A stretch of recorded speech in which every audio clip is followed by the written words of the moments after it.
The AI block can be used to create custom functionality inside an Omniscope workflow. You define the functionality of the block using natural language. This will be interpreted and used to generate the code to produce the data. I'm going to add an AI block to my workflow, and I'm going to ask it to generate me some data that I can use in my report, in this case, a stock time series.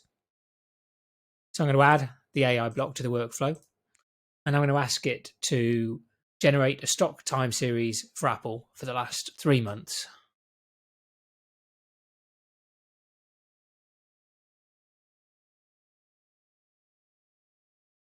I can now click Build and Execute to write the code and execute the block.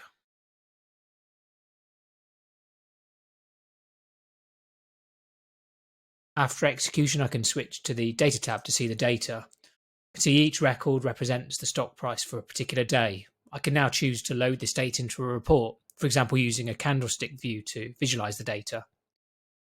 Also in my workflow, I've added a data set showing the most streamed Spotify songs of 2024.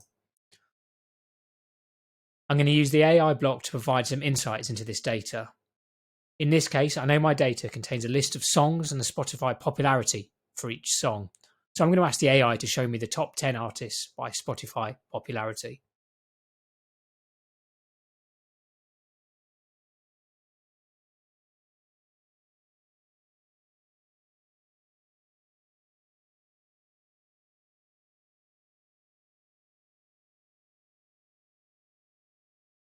I switch to my data tab. I can see the data that the AI block produced.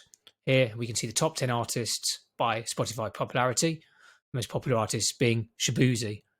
So the AI block allows you to transform the data and provide useful insights without needing to write any code.